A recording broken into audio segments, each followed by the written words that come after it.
आनंदम कृष्णं वंदे जगद्गुरुम।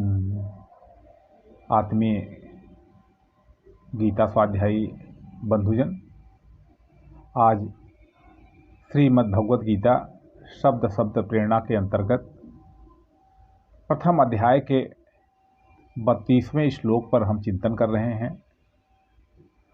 प्रथम अध्याय का नाम है अर्जुन विषाद योग। जब अर्जुन विषादग्रस्त हो जाते हैं, उनके शरीर में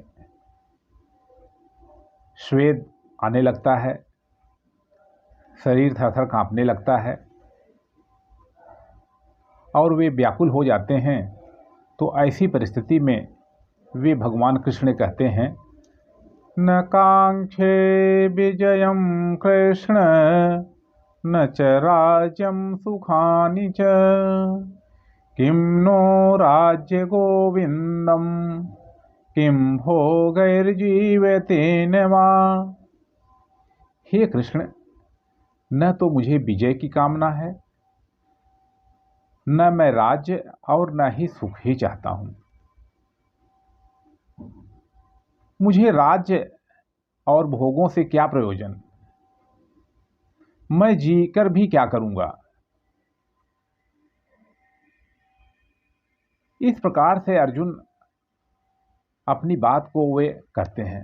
बंधुओं, जिस प्रकार की बात अर्जुन कर रहे हैं, सामान्यतः जब कोई व्यक्ति गहरे शोक में हो जाता है तो उसकी प्रवृत्ति त्याग की हो जाती है।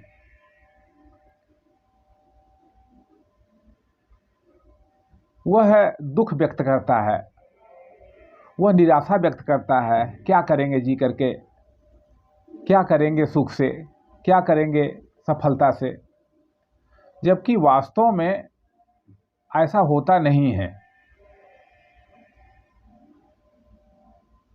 भीतर हमारे दूसरी बात रहती है, भीतर हम कुछ अन्य बात सोचते हैं, लेकिन बाहर से यह व्यक्ति दुख में व्यक्त करने लगता है कि जो कि उसका अभीष्ट नहीं होता है। वास्तव में व्यक्ति तो विजय के लिए ही युद्ध में गया है, व्यक्ति सफलता के लिए ही तो काम कर रहा है। तो ऐसी अस्थिर मन अवस्था को सामान्यतः सब लोग प्रलाप कहते हैं। बेहोशी में बोलना जिसे हम कह सकते हैं कि बेहोशी में आदमी बोलता है। धीर वीर व्यक्ति को इस श्लोक से प्रेरणा लेकर के अपने होश को बनाए रखना चाहिए। बड़े से बड़े दुख में भी हमें अतार्किक बातें नहीं कहना चाहिए। सामान्यतः आदमी श्रेय का आकांक्षी होता है या प्रिय का। श्रेय यानी वह चीज जो कल्याणकारी है और उचित है, और प्रिय यानी जो मन को प्रिय है।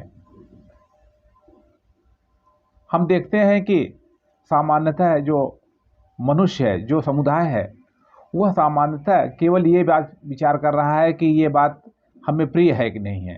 वो ये बात का विचार नहीं करता है कि ये हमारे लिए श्रेयस्कर है क्या। तो इसलिए हम सब लोगों को निरंतर इस विषय पर ध्यान करना चाहिए और केवल प्रलाप नहीं करना चाहिए कि हमें इससे क्या प्रयोजन। एक छोटी सी कहानी है कि एक बार एक गुरु जी ने अपने 4 शिष्यों की परीक्षा लिया। वे उनको आशीर्वाद भी देना चाहते थे। तो वे उनके चारों शिष्य साइकिल से आते थे, साइकिल चलाते थे। उन्होंने पहले शिष्य से पूछा कि बेटे, तुम साइकिल क्यों चलाते हो? तो उन्होंने कहा कि साइकिल मैं इसलिए चलाता हूं कि जिससे सामान इत्यादि ढोने में हमको आसानी हो जाती है। दूसरे शिष्य ने कहा कि मैं जब साइकिल चलाता हूं तो मार्ग में अनेक अच्छे अच्छे दृश्य दिखाई पड़ते हैं, इससे हमारा मन शांत रहता है। तीसरे शिष्य ने कहा कि साइकिल चलाते समय ईश्वर का स्मरण बड़े अच्छे तरीके से होता है, इसलिए मैं साइकिल चलाता हूं। और चौथा जो शिष्य था, उसने कहा कि गुरुजी, मैं तो बस साइकिल चलाने के लिए ही साइकिल चलाता हूं। उसकी ये बात सुनकर के गुरु ने कहा कि भैया, मैं अब तुम्हारा शिष्य हो जाता हूं, तुम मेरे गुरु हो गए हो। तो वास्तव में काम के लिए काम करना एक बड़ी प्रेरणा है। तो अर्जुन जो यहाँ कह रहे हैं कि हमें विजय नहीं चाहिए, हमें राज्य नहीं चाहिए, हमें सुख नहीं चाहिए, तो एक तरीके से उसकी ये गहरी शोक की अवस्था का परिणाम है, जो कि सच नहीं है। तो हमें भी अपने जीवन में निरंतर इस बात का चिंतन करना चाहिए कि आखिर अगर हमें राज्य नहीं चाहिए, राज्य से क्या लाभ, भोगों से क्या लाभ, जीने से क्या लाभ। तो ऐसा नहीं है, कोई न कोई उसका कारण है, और उस कारण का निर्धारण करने के लिए हमें सोचना चाहिए कि जो श्रेयस्कर है, जो कल्याणकारी है, उन्हीं बातों को हमें जीवन में स्वीकार करना चाहिए। हमारे तमाम विद्यार्थी वे परीक्षा की तैयारी करते हैं, लेकिन परिणाम से भयभीत हो जाते हैं। तो वे भी यही कहते हैं कि आखिर जीवित रहने से क्या फ़ायदा।